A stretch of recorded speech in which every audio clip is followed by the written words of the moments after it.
How's it going, you guys? My name is Hunter Sulak here at the Montana Grizzly Encounter, where we help educate the public on bear safety and going out into bear country and making sure that they respect the bears and the bears are respectful of them. Max here is our ambassador. He is our 5-year-old grizzly bear from Unimek Island, Alaska, and he is the biggest bear in Montana.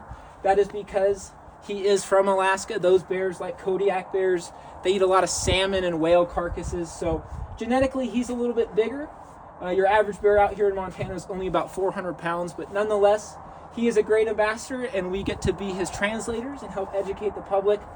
One of my favorite things that we talked about in our class, in Kelly Dunning's ORTM class, was the Endangered Species Act.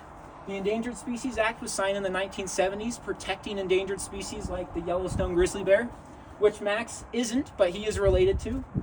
The reason why Max isn't protected is because he's from Alaska. But the Endangered Species Act is relatively controversial because there's a lot of opinions behind grizzly bears. We believe that there's no species other than the grizzly bear that elicits so much either hatred or love when it's talked about. It's a very polarizing animal. And the reason why there's a lot of challenges that are in place when the grizzly bears are being talked about on the endangered species list is that they have to go through the judiciary branch. The majority of the time, a lot of oversight comes from the executive branch, which is your United States Fish and Wildlife Service or your Montana FWPs.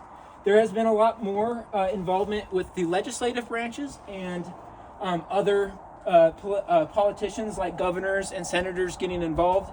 But ultimately, the final decision has to go through the judiciary branch. And that's why it's very hard to get things done or to list them or delist them.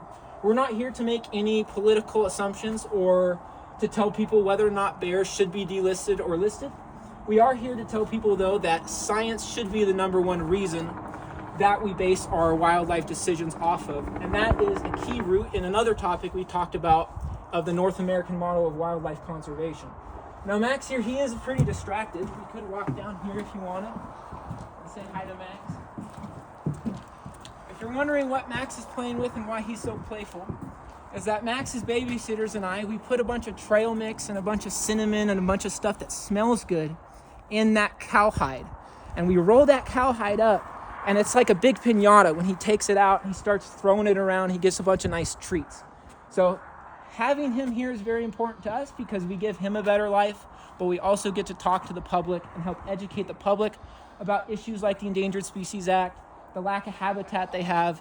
Another topic we talked about in class was feeding grizzly bears and how that has changed over the course of the last couple of years in Yellowstone when they stopped feeding grizzly bears and stopped making those bear shows. And I encourage anyone in our class, Kelly Dunning and all of my classmates, if you guys are in the Bozeman area, please come on down and visit Max. Max and I, we love our visitors. We're after hours now, so Max is very playful, but he's very playful too when people are here and people are watching. So thank you very much.